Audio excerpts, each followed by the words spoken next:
and welcome to our webinar this morning, the Modern ANZAC Experience. We really appreciate you all joining us, and how we're going to work today is I'll introduce Peter and Gus shortly, but if you have any questions during our talk, we'd really appreciate it if you can send them through via the chat function that you'll find at the bottom of your screen. And our panellists will work out an appropriate time to ask the questions. Now, I'd really like to thank both Peter and Gus for joining us today. Lieutenant Colonel Peter Curran has served continuously in the Australian Army for 49 years. His posting include 1st Armoured Regiment, 2nd Cavalry Regiment and the 4th 19th Prince of Wales Light Horse, Headquarters 1st Brigade, Headquarters 2nd Division, Army Headquarters and currently Headquarters Forces Command in Sydney. Now Peter's been a squadron member since 2001 and over the past 19 years he's been involved in many aspects of the club. He was heavily involved with youth sailing with his two daughters Julia and Liz learning to sail. Peter's also one of our red shirts, our great team of volunteers that help out with our Hardy Cup event, match racing event. And Peter's also served on a number of committees, including General Committee from 2010 to 2013, and currently sits on our Membership Committee. Peter sails on an Adams 10 on the harbour and also cruises around up at Pittwater on a Beneteau. Gus McLachlan. Gus has recently transitioned from the role as Major General in the Australian Army after 38 years of service. Gus has commanded at all levels, including commanding the 1st Brigade, and has completed several overseas deployments to Afghanistan, East Timor and the Solomon Islands.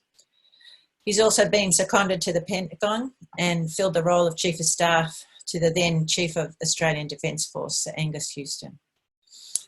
His last role was as Head of Forces Command, managing 35,000 women and men across a couple of functional areas, including the individual training of skills as diverse as tank drivers to carpenters, helicopter pilots and cyber defenders.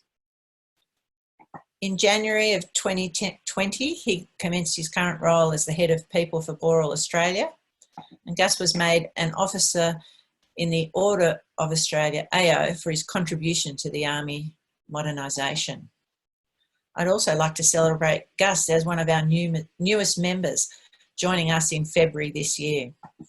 He's been an honorary member for a few years through his role with the Army, but it's wonderful now that you've actually decided to join us, Gus. And I'd like to welcome both of you this morning, Gus and Peter, and I'm going to hand over to Peter now.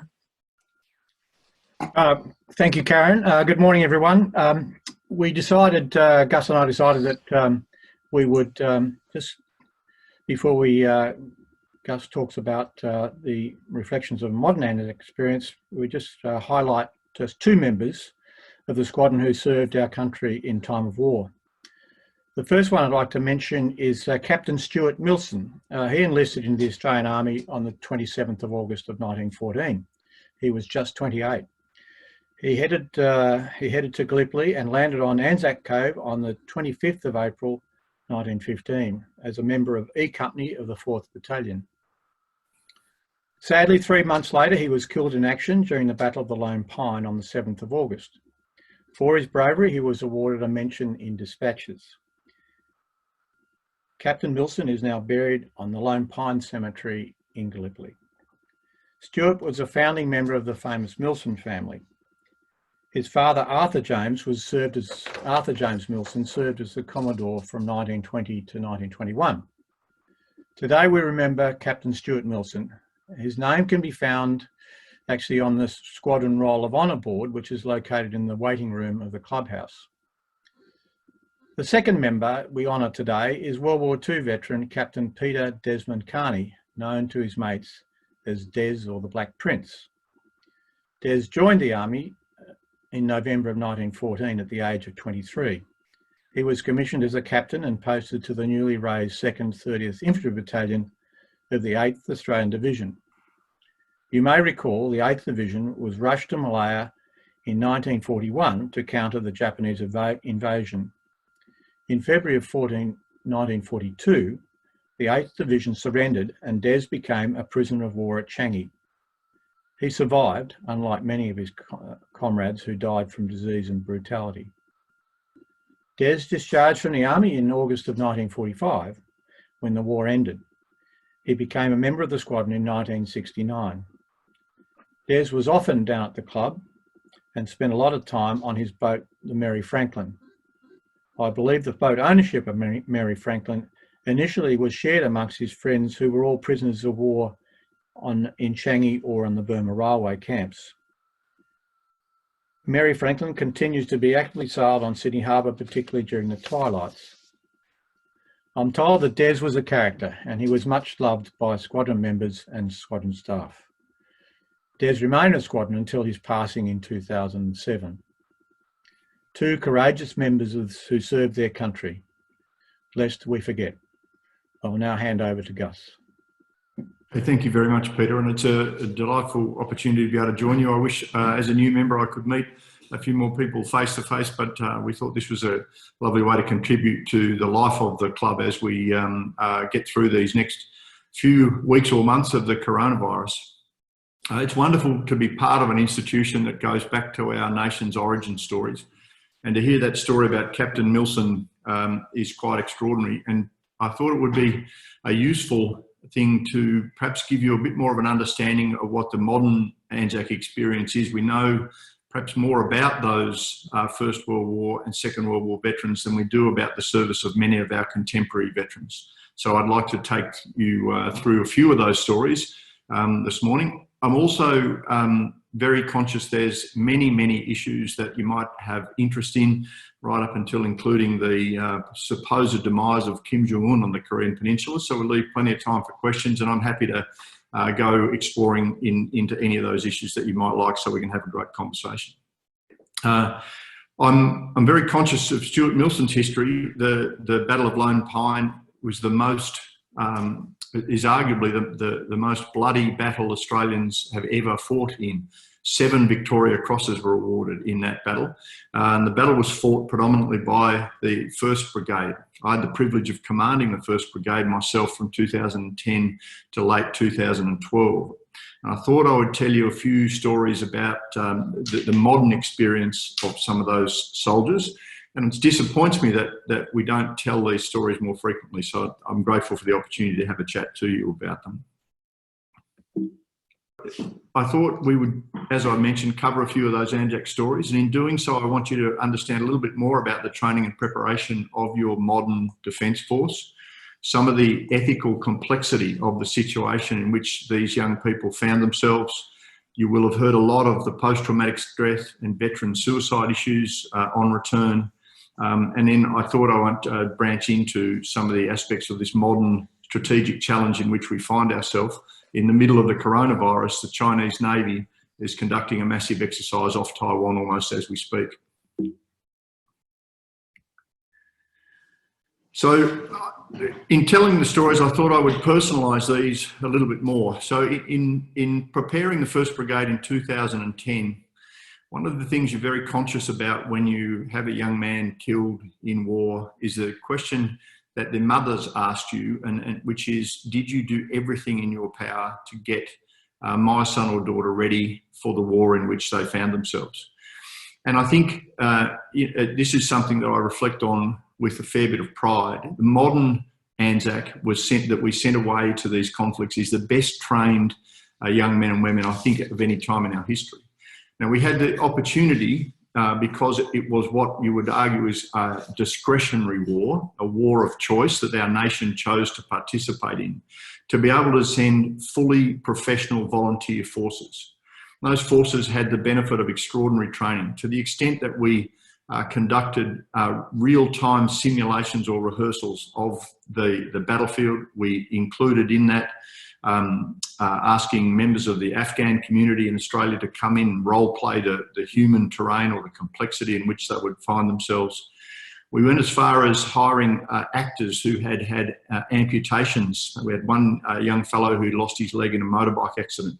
He became a medical emergency simulation in which soldiers would find themselves coming around a corner and see a traumatic amputation that had been set up with almost movie level quality simulation and special effects. The idea in that period was that we would give our young men and women the worst day in the office while they were back in Australia, with the view that we hoped the training in many ways was worse than the lived experience. So let me talk to you about this fellow on the screen, Seamus Donoghue. Seamus was one of the members of the 5th Battalion of the Royal Australian Regiment who deployed to Afghanistan in 2010, pretty much into the period of the heaviest fighting in the campaign. You don't get to meet all of the young men and women that you prepare, but in this case I met Seamus and his brother because we had 2 young men from the same family deploying. I made a special effort at the farewell event to get to meet his parents, and it turned out Seamus's father was a Vietnam veteran. The 2 young men involved was 2 of the finest young people that I had come across. You have a way of seeing quality when you see it. Both of them were not officers. They were young, non-commissioned officers. Seamus was a corporal. And we talked briefly, got to know them a little bit, and then wandered off to meet with other families. It was only a matter of about a week later that we got word that Seamus had been shot. And the incident in which Seamus was shot was what we called the nursery patrol. So as part of this preparation for our people, we made sure that the outgoing forces took the incoming forces with them on what we called a nursery patrol, meaning that they were alongside of the partners who were experienced in the area. They would point out the dangerous crossing points where improvised explosive devices had been found in the past. They had introduced them to potentially key leaders in the environment and so on.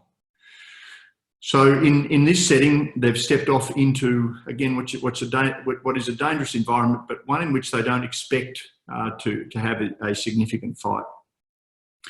In the an opening burst of fire, Seamus is shot through the leg. Now, I grew up watching John Wayne movies where he ripped the red bandana off his throat and just gently sort of put it around his leg or arm, and then hobbled onwards to continue to pursue the Indians or the bad guys. The reality of being shot with an AK-47 is that the bullet took 5 centimetres of bone and muscle out of Seamus's leg. Now, this is where the training kicked in, and Seamus and I talked about this later. Seamus immediately applied a tourniquet to his leg.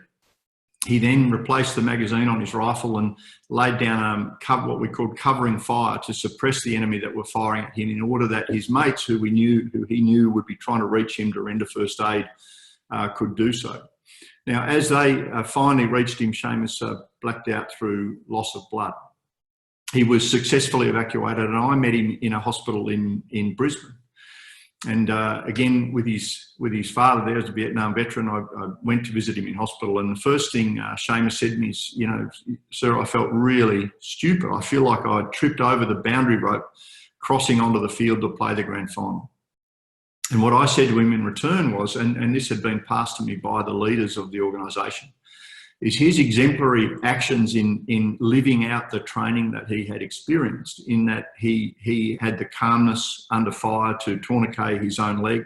He was able to identify an enemy location, suppress their location while his mates moved over towards him to render first aid. And what that training and Seamus's response did was send an incredible message of confidence and reassurance to the team that what they had experienced in their training in Darwin had actually prepared them very well for the fight. Now, I love these couple of pictures of Seamus in the group photo. You'll see in the middle of that, hard to identify, as Prince Harry. And the chaps in the yellow jackets are a group of Australian wounded veterans, and on the right, a group of British wounded veterans. And Prince Harry led them in a race, a challenge across to reach the South Pole. Now, in the end, the soldiers were too their wounds and etc. came to the fore, and they called off the race, but all of the members of the team made it to the South Pole as a group. And again, I can chat to you about, you know, the much publicity about Prince Harry, but I know many wounded soldiers who would follow Harry anywhere.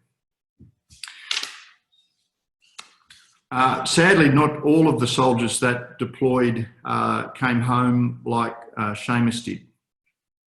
Many modern veterans feel that their service pales into insignificant when you talk about battles like Lone Pine, or the experiences of those like Des who were held in Changi or on the Thai-Burma Railway. And I personally find myself as one of those.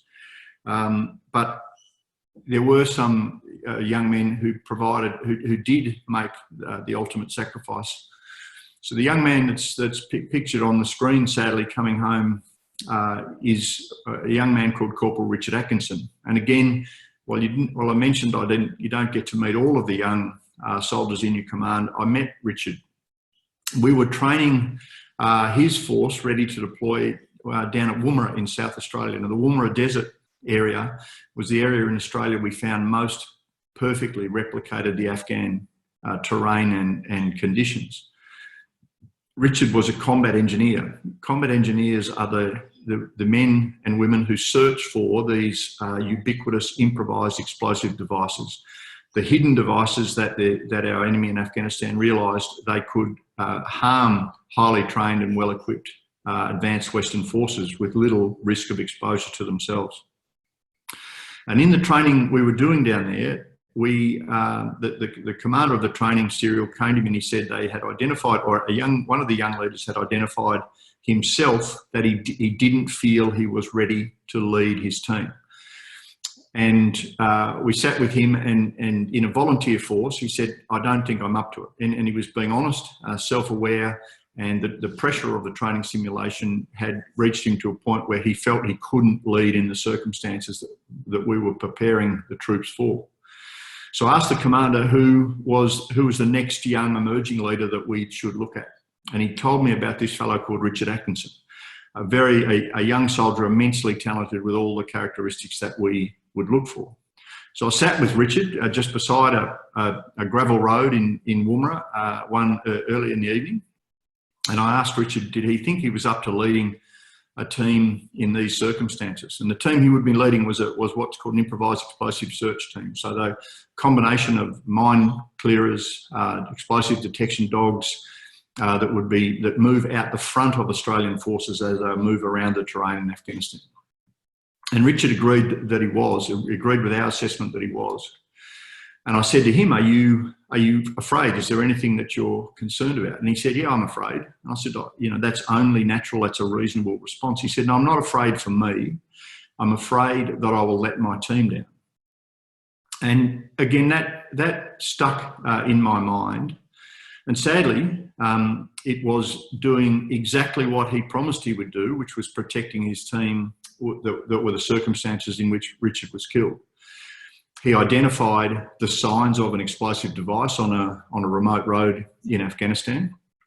And instead of calling for his men to go forward and check the device, he sent his men to a covered position just behind a small rise, and he moved forward to explore the device himself.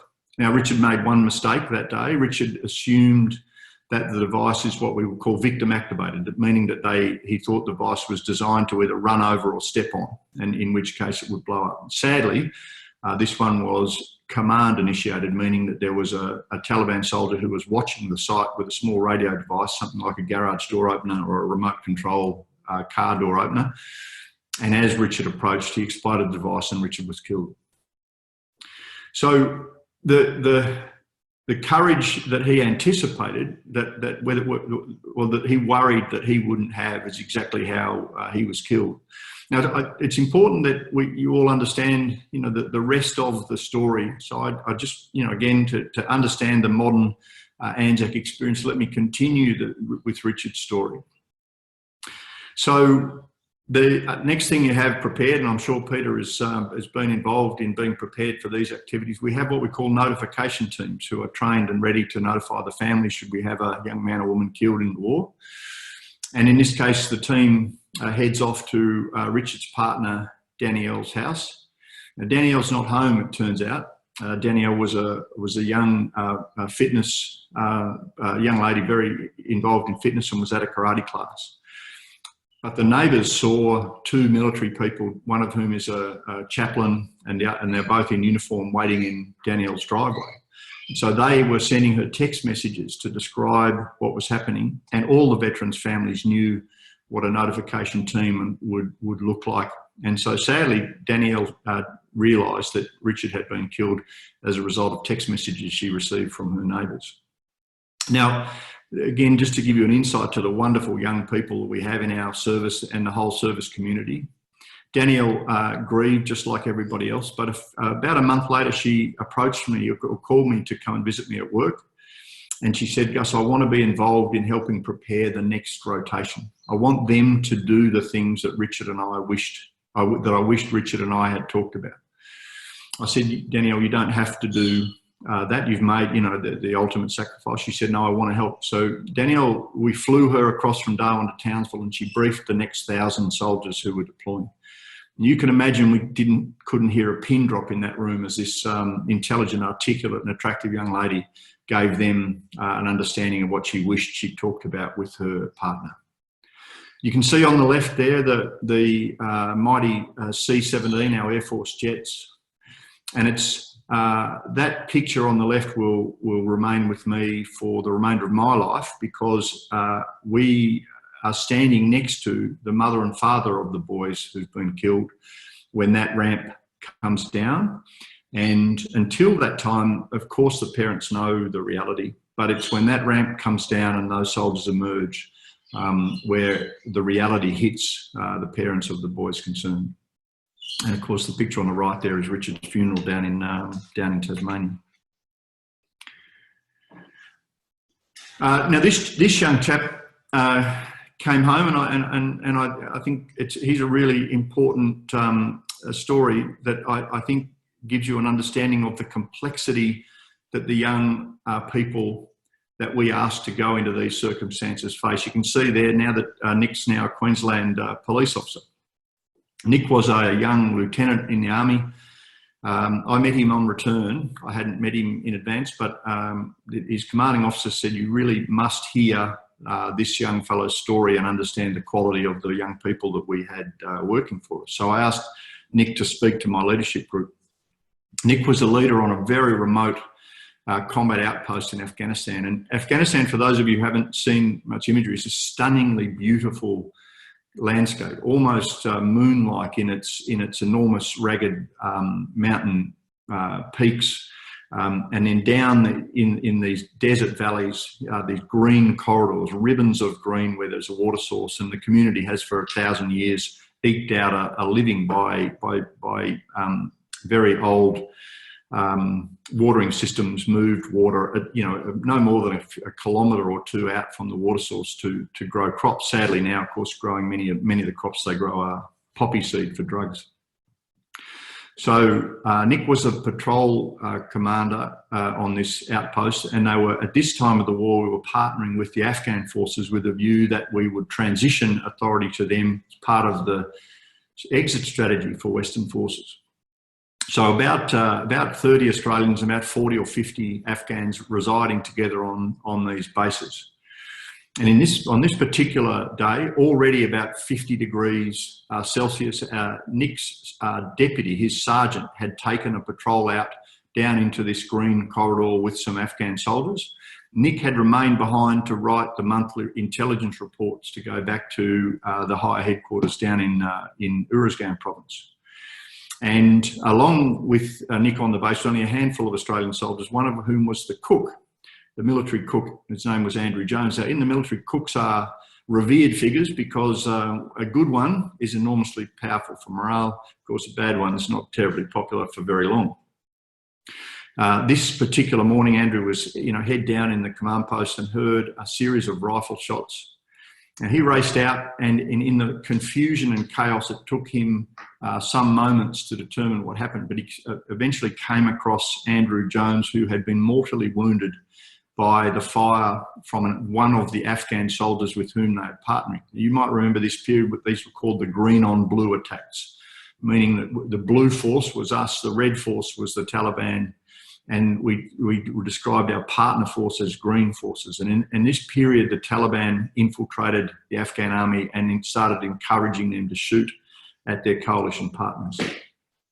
Nick had an attempt to, this fellow who did it went over the wall of their compound and took off toward the green forested area.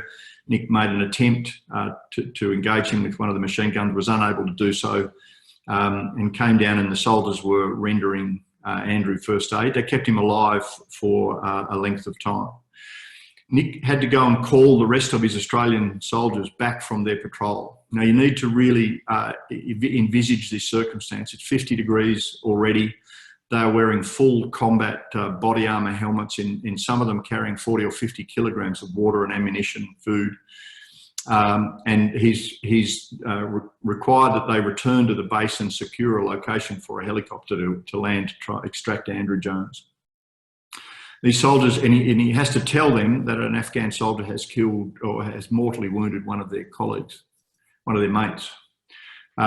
Andrew Jones had been very popular, as I said, and so Nick understood the reaction that his soldiers were going to have, and that would be one of absolute fury and anger.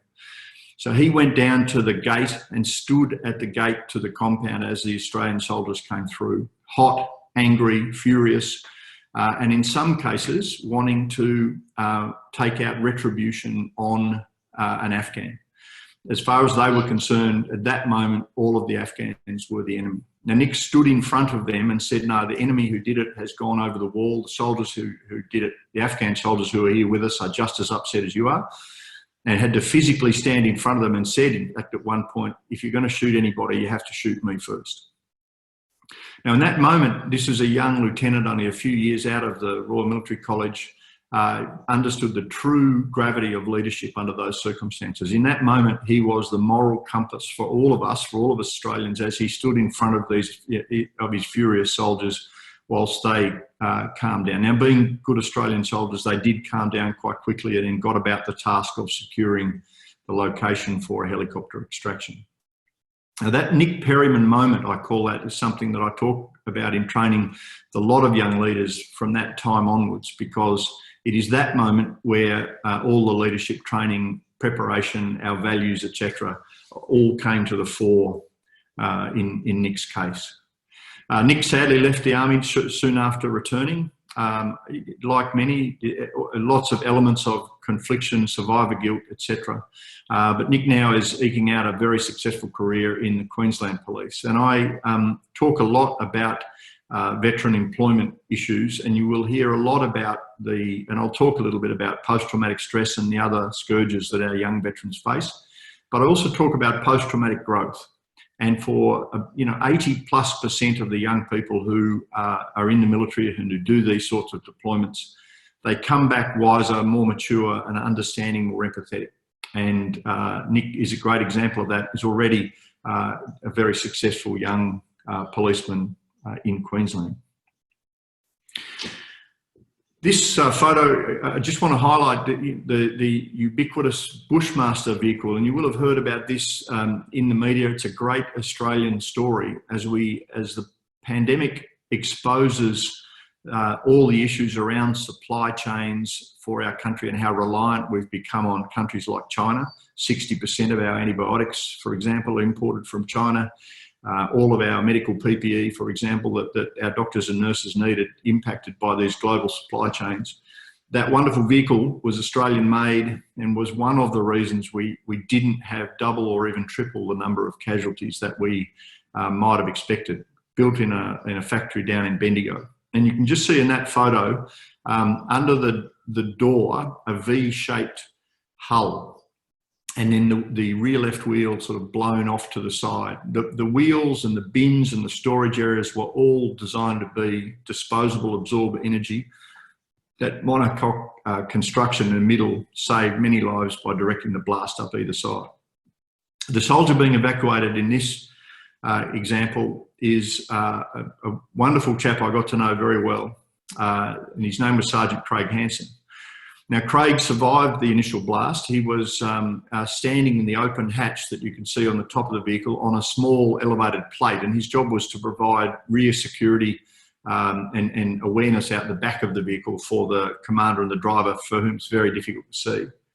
And when the vehicle hit the improvised explosive device, the shock waves went up Craig's leg and shattered the bones all the way from his feet up to his knees.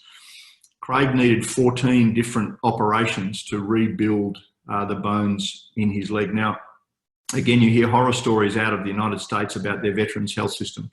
We're extraordinarily blessed in this country that our veterans receive the best medical care possible in the world. Craig received wonderful surgery and was able to retain the majority of the use of his legs. But over the course of those 14 operations, he developed an addiction to painkillers, and he became post-traumatic stress disorder victim. And it's really important to understand the reality for these great people, because history shows between 8 and 10% of people exposed to this sort of trauma will experience post-traumatic stress. And the experience of Afghanistan was roughly equal to that. Some would argue a little higher, where about between 8 and say 14% of our veterans who experience post-traumatic stress. Many of them experienced these hidden weapons, the improvised explosive devices that made moving along these roads, or in this case, it's a river crossing point, one of the places the enemy would put the devices, because they knew our vehicles had to come into only a small number of crossing points. So the silent enemy that you couldn't see, or the enemy who strapped bombs to 14-year-old children and had them walk toward our patrols. These were the sorts of things that possibly elicited a post-traumatic stress response that was greater than perhaps had been experienced in some other conflicts. Craig is an example of a guy who, after significant intervention and treatment, is now happily adjusted and sadly medically retired from the military and retired down in the Albury-Wodonga area. But it is a treatable disorder. Unfortunately, though, there are significantly higher rates of veteran suicide in our veteran community. The statistics are that whilst members are serving in the military, their suicide rates are about half the national average for their age. You would expect that to be the case because they are screened and trained and get lots of care, leadership and attention. But unfortunately, in the period immediately after separation, particularly those who are medically separated against their will, like Craig, that rate doubles the national average by age. And so this is an area of significant concern for us as a nation, and the subject of considerable attention. Not as easy, though, as people might think to address, unlike in the United States where they have a social security number that stays with them their entire life. Unless a veteran declares as a veteran into the Veterans Affairs system, sadly, many of them we lose track of and don't have a national mechanism for following them through their career. So they are some of the stories that I just wanted to give you some insights to into what the modern veterans experience has been like in this recent period. We can talk about any one of those in more detail. But I thought it's also useful just to talk about what next. And I mentioned this slide is an image of a Chinese naval task force that has conducted an exercise off Taiwan in the peak of the pandemic response in the United States and elsewhere, just to demonstrate their status as an emerging superpower. On the bottom right is a picture of what our Defence Force has been doing in recent weeks. We had wonderful images of Australian servicemen and women intervening in the bushfire crisis. I think it's fair to say that our community breathed a sigh of relief. There was a change of mood when the government was able to inject our military into the bushfire crisis. Those scenes of our amphibious ships that not far from our yacht squadron, moving down and picking up people off the beaches of Malakuta in Victoria, showing Australians' military capability. I guess they hoped they would never need to see, but demonstrated with extraordinary professionalism. The crews for those ships, by the way, were recalled from all around Australia at almost zero notice in order to be available and ready for that emergency. The images that you're seeing now out of the coronavirus, I'll be honest, I am slightly less comfortable with. Seeing soldiers moving the bags of people returning from overseas, seeing soldiers escorting our police as they maintain the social distancing rules, are things that I am still grappling with as to whether they were absolutely necessary. I respect the government's choice about how they use the military, but I think we should always be very conscious of the separation of military and police powers, and should aim to do that wherever possible. But the challenge for our leaders in Australia now is, what is the Defence Force that we need next? Is it a Defence Force that's more geared towards national emergencies, fire, flood, pandemic, in relation to climate change and other things? Is it to still be able to counter the emergence of a new superpower in our region, and potentially the slow decline of the United States preeminence as the only global superpower? We can talk about the impact of President Trump in questions if you would like. So these are, and a third element is this notion of national resilience. With the enormous and I think quite successful intervention of the government JobKeeper initiative, $130 billion in 6 months, there's no question there will be an impact on things like the defence budget. So as the government reopens the defence budget and looks what it does with its $30 billion spending on defence a year, how do we get the absolute best benefit of every dollar we spend into that process? I don't advocate that we stop spending on advanced capabilities like submarines, because whether we like it or not, the emergence of a new power in our region does require some counterbalance. But on the other hand, do we make sure that every dollar is spent that possibly can be in Australia to stimulate jobs in a post-Corona-19 pandemic period? The Russians and the Chinese studied us while we were engaged in a counterinsurgency in Afghanistan for over 15 years. I'm sure there's a saying in yacht racing, it's the same as in the military. I think it was Napoleon who said, when your enemy is making a mistake, don't interrupt them. Arguably, our focus on counterinsurgency in the Middle East allowed the re-emergence of two former powers in Russia and China. The Russians generated a new form of military conflict we call grey zone warfare, crossing in to the Ukraine with soldiers wearing no national rank or embellishments, who couldn't be attributed to the Russians, but who undertook to fight against Ukraine forces. The downing of the aircraft MH370 with a very sophisticated anti-aircraft missile crewed by Russian soldiers under the guise of being militia fighting for pro-Russian Ukrainian forces is an example of this grey zone conflict, where our enemy worked out how to defeat the advanced sensors and surveillance technology that Western forces had developed. These methods have been copied in many cases by the Chinese. The creation of sand islands with now heavily militarised in the South China Sea, fishing, paramilitary fishing vessels that operate out of uniform with Chinese nationals, but who are willing to ram their vessels into other Southeast Asian vessels in the South China Sea, are examples of this grey zone conflict. We're seeing the emergence of what the Chief of Defence, Angus Campbell, calls political warfare, where we are countering masses of Chinese influence across our region. You will have heard the story, even in the last few days, of an Australian C-17 aid jet that was to fly to Vanuatu with aid following the cyclone there, was unable to land because a Chinese military aid jet was parked on the runway. Now, whether that was intentional or accidental, it gives you an example of the contest for influence that is going on in our region. So it's a complex landscape for our national defence planners to face. On the one hand, we're asking young men and women, Richard Atkinson and the young men and women, Andrew Jones, that were killed in the conflict, to be ready for operations like a counterinsurgency, be highly trained and well equipped, all the way through to the spectrum of being able to operate out in the South China Sea amongst a naval task group like is on the screen that we see there, with many, many steps in between around coronavirus, etc. So with that, I think it might be best if I just leave some time for your questions and see where you would like to go in that discussion.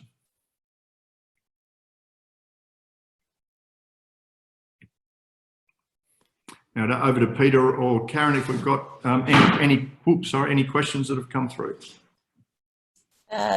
Thanks, Gus. That really was fascinating to get that insight into those very personal stories and your time in the Army. We have a question here from John Taylor. How advanced is Australian intelligence and defence technology compared with countries like China? That's a really great question. There's a lot of emphasis in Australia, of course, on the US alliance, and there's no question that at the moment that it's a more troublesome alliance because of the unpredictable nature of the president. But one of the reasons it is incredibly important to Australia is the access it gives us into the most advanced intelligence capabilities on the planet. Now they include space-based satellites. Includes the ability to monitor and understand what's happening in cyberspace, etc. I can tell you that Australia's capabilities are the equal of any in the world, but of course we are very small.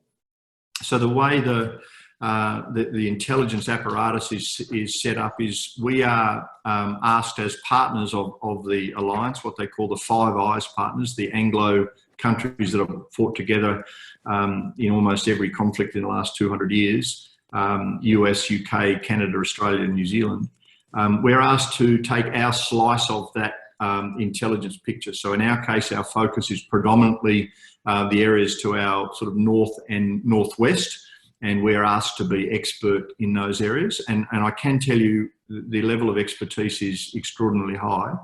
I'll give you one example, which I can tell you about because it was publicised by the head of the Australian Signals Directorate, which is our cyber and electronic spying agency, of an operation they conducted against the ISIL in the Middle East in support of Australian operations there during the clearance of Mosul. We had a young intelligence operative in Canberra who was role-playing a senior ISIL figure who essentially was creating arguments and dissent and disaffection amongst the ISIL leadership, so that they decided it was more important that they fight each other, try and kill each other, rather than focus on the command and control of the fight in which the Australians were in. Those are the sorts of things that our people can do, but on a modest scale. Where we get scale and mass, of course, is our relationship with the United States. Now, China, I'm not here to sort of paint them as a bogeyman. They are a re-emergent nation that is, I guess, doing what emergent nations do, which is to reclaim a position in their view, which is one of the preeminent civilizations in our region or on the planet. Now, they have identified a number of technologies where they intend to be global leaders by 2025. They call it the Indigenous Capacity 2025 plan. So they are pouring billions of dollars into artificial intelligence, quantum computing, nanotechnology development, and a range of sensors. So there is absolutely a contest on at the moment around those sort of technologies.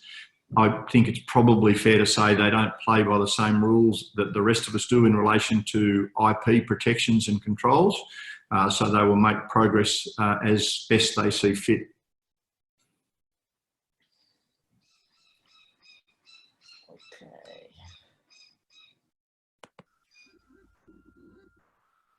Peter? Gus, I've got a question which I think is pretty topical. We all recently saw the Four Corners program of images of Special Forces soldier shooting an Afghan prisoner. That was pretty concerning, disturbing. What do you, in view of you, what happened in our special forces, and what should have we have done about it? Yeah, look, I, like every other Australian, was horrified by that image. I think Linda Reynolds, the Defence Minister, acted quite decisively on its release, but there is an underlying issue of concern, and I think my experience has been that we've asked our special forces to do perhaps more than any other element of our Defence Force for really going back to 1999. So almost, you know, that's 20 years now of what we call high operating tempo. If you can imagine in any business or enterprise trying to run the machinery flat to the floor, then stresses and I'll use the term normalisation of aberrant behaviour become the risk. What I think we did in Afghanistan is we saw a group of young men predominantly put into situations in those ambiguous settings. Let me give you an example, and this is just a pure fictional example. But let's say our adversary knew our rules of engagement, so we had a very strict set of rules of engagement. One of those might say, you can't shoot someone who doesn't have a weapon. That means they're no threat to you. Well, if you bust into a drug compound, someone shoots at you at the entranceway, puts their weapon on the ground and runs across to the other side of the compound. You obey your rules of engagement. That individual turns around and picks up a rifle and begins to shoot back at you because they know the rules under which you're operating. And the next time you go into that compound, you make a slight mental adjustment to say, well, I'm not going to trust that individual. He's going to pick up a rifle on the other side. I'll engage him anyway.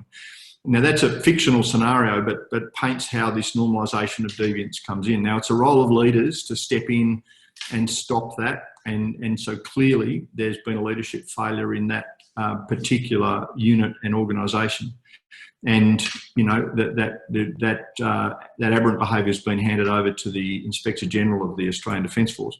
I am concerned as a former leader how long that's taking, because I think some good people by association are now being grouped together. The entire Special Forces community, some of the best soldiers in the world, you know, are now guilty by association to that. So the sooner we see the response to that, and those guilty or those who are accused of crimes facing either a military tribunal or a civilian tribunal or a civilian court, the better, because until then we've got this really sinister and nasty period where everybody who's been involved in those operations, you know, has a cloud of guilt hanging over them.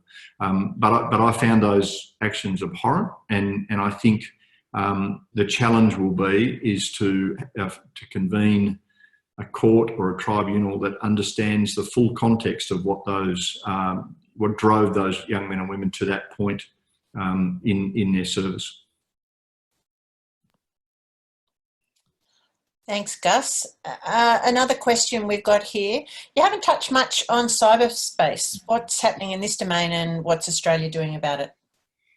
Yeah, look, it's a really interesting point. I remember I was at a function at the Yacht Club when I was an honorary member, and someone mentioned, I think even then, it was a couple of years ago, that the club records might have been hacked, and the member involved sort of said to me, oh, you know, what would they bother hacking us for? And my answer was, because many of you are the leaders of the community and business in Australia, and they are looking for backdoors into all aspects of our life.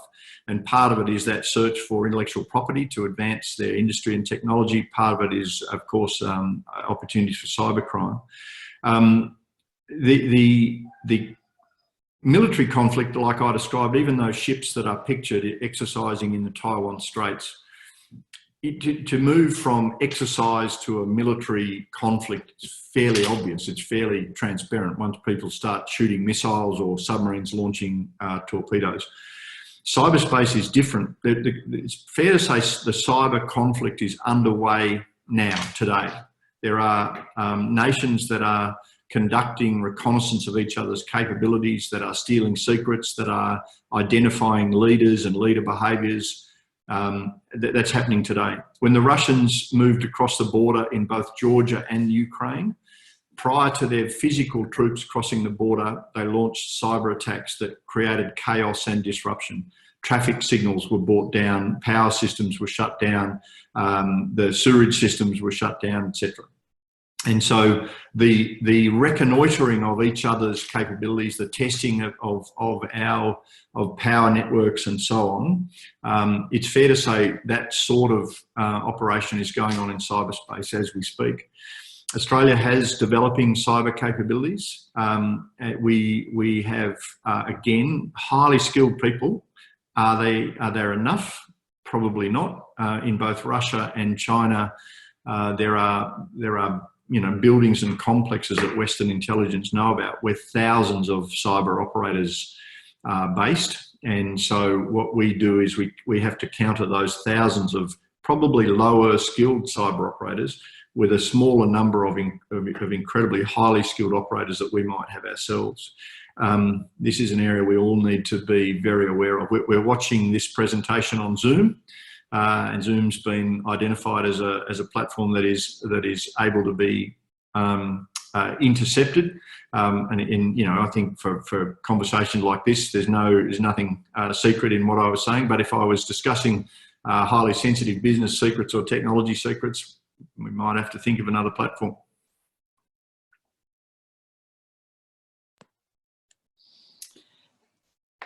Thanks, Gus. Yes, that truly is frightening. So in your introduction, this is from James Merrington, in your introduction you mentioned Kim Jong-un. Is there an update?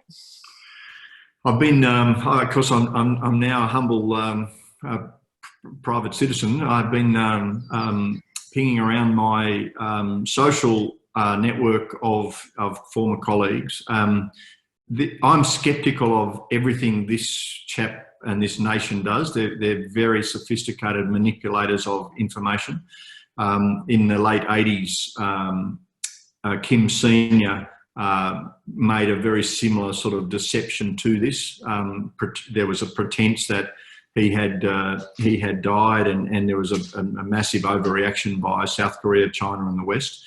It's possible that this is the same. On the other hand, this is an unhealthy mid-30s man who weighs nearly 140 kilograms, is well under 6 feet, drinks too much, smokes too much, and I'm sure puts all sorts of other illicit substances into his body.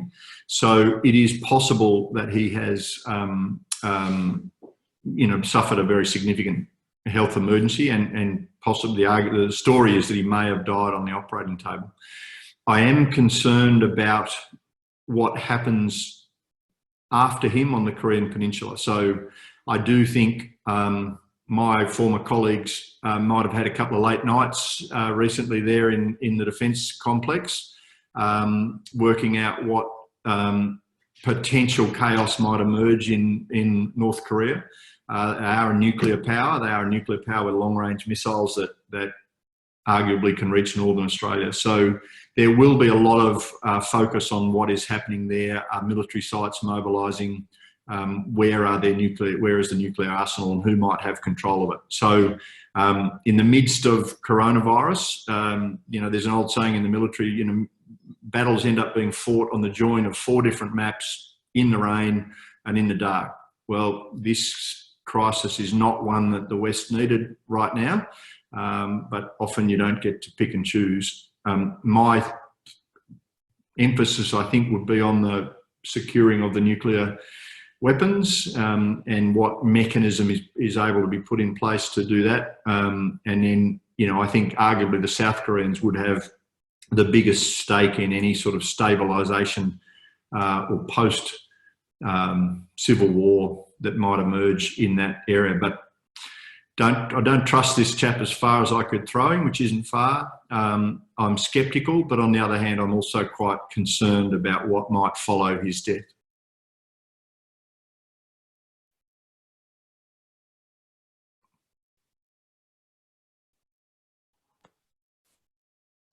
Peter, are you there?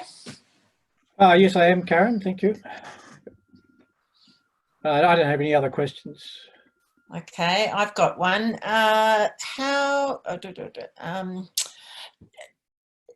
Trump's a very different president. What are the implications of his presidency on Australia's security?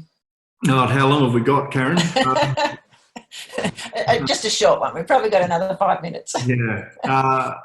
Oh wow! Look, I was lucky enough to meet President Obama. I hosted him for the big rally that you might recall he did in Darwin when he came out here.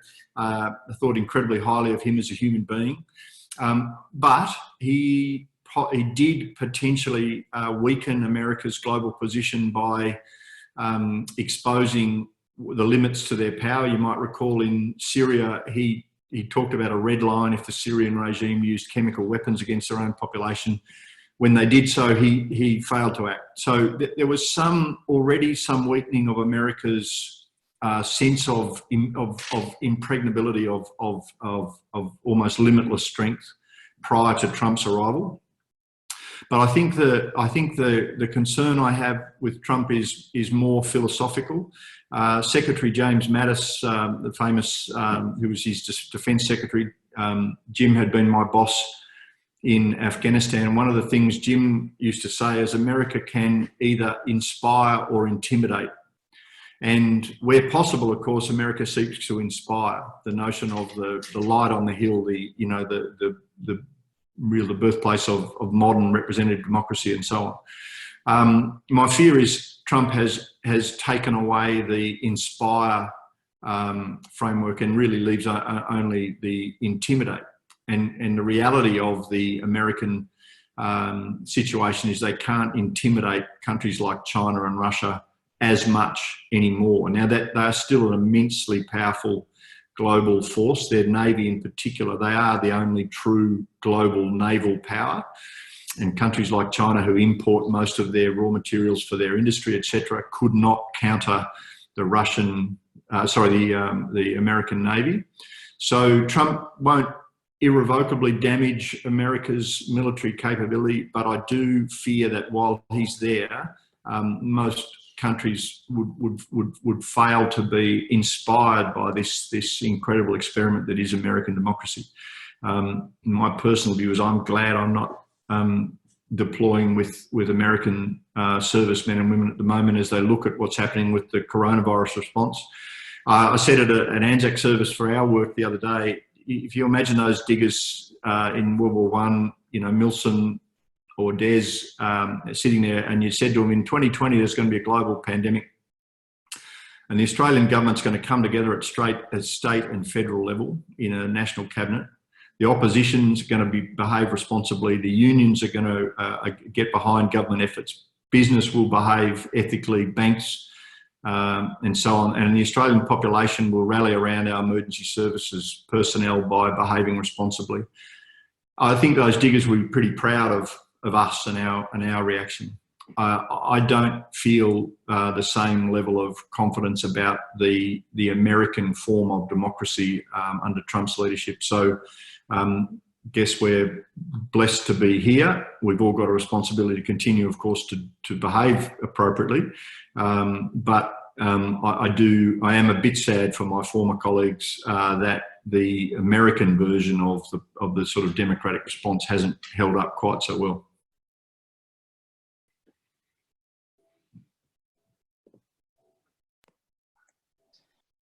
Thanks, Gus. We might just finish up on this one. Where is Taiwan in all of this? And what did you make of the USS Theodore Roosevelt captain debacle? Oh, look, so two separate questions. I think Taiwan's really important, and interestingly, their version of democracy's held up pretty well. Their coronavirus response amongst the best in the world. Vibrant little democracy and quite a highly functioning society. They are the bane of China's existence. I think the Hong Kong riots have put any sort of move about reintegrating Taiwan into China on hold for a long time. The Hong Kong experience suggests that the Chinese are struggling, to impose that kind of, one state, two different solutions. So I think Taiwan will will be left alone for a while. The Hong Kong experience will have made the Chinese very nervous about taking on another troublesome former outpost. The military leadership of the aircraft carrier out in the South China Sea, what a fascinating story that's going to be to read about. So this notion of thoughtful disobedience, where a leader has effectively said to his higher headquarters, I'm bringing my ship alongside to save my men and women's life, even though I know it will be to the detriment of my own career. I think it's an admirable action. But on the other hand, as a former senior officer, if every ship's captain of the Navy did the same thing at the same time, it would be very difficult to have discipline and maintain the combat patrols that they were undertaking out there in the South China Sea. So I think students of leadership are going to be looking at that one for quite a while. I'd like to think, we all like to think we would act the same way that he did. We'll see how there's talk that he might be reinstated. So perhaps we have the best possible outcome as he gets his job back as well.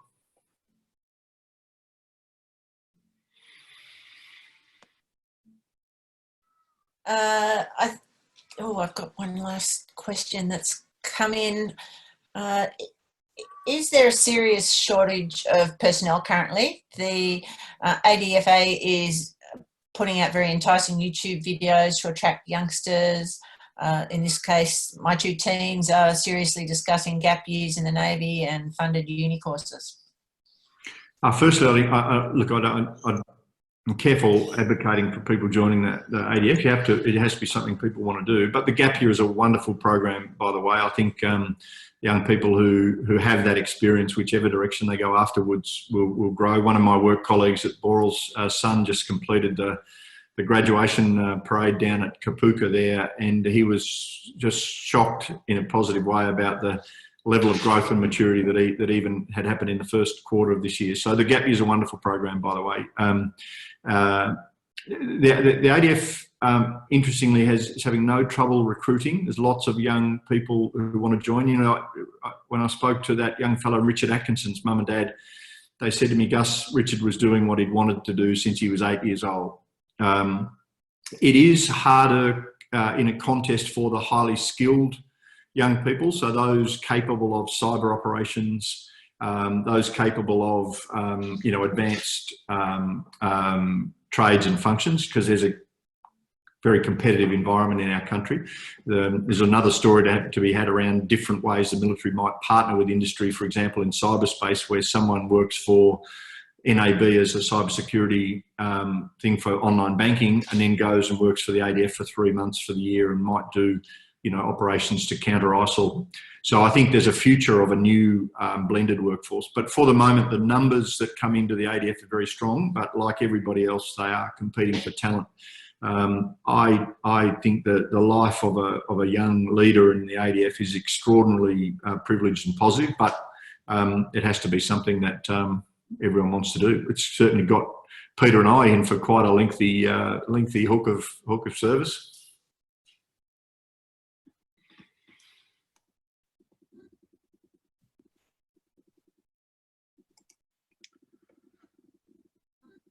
I think it might be my great privilege to just wrap it up. Thank you, Gus. On behalf of all the squadron members who've come in on this webinar, I want to thank you for what you've given us today. It's been very informative. I wasn't surprised because I've seen you do this very well before, but we did appreciate the opportunity to get very much an insider's view on our contemporary ANZACs. It's how I see them, and where we are in the Australian defence world and the challenges that are ahead of us. I think on your behalf, I'd also like to thank Curran, Isabel, Michelle, and in my case, Malcolm Levy was a great source of information about Des, and same was John McLachlan. But Gus, thank you very much, and we look forward to seeing you around the club more often, particularly when the doors are open. Thanks, Peter, and thanks, Karen, and I echo all your thanks to Isabel and the team. Look, I'm delighted to be part of the club. Hopefully I can meet people in different circumstances sitting on the rail of a yacht somewhere out on the harbour on a Saturday afternoon, but for now it's great to just be part of a community that's still keeping active and, and keeping aware of things. So I look forward to seeing what other webinars we can dial into and listen to in coming weeks. Thanks again, Karen. No, thank you, Gus, and thanks, Peter. Look forward to talking again in the future. Thanks, everyone, for joining us.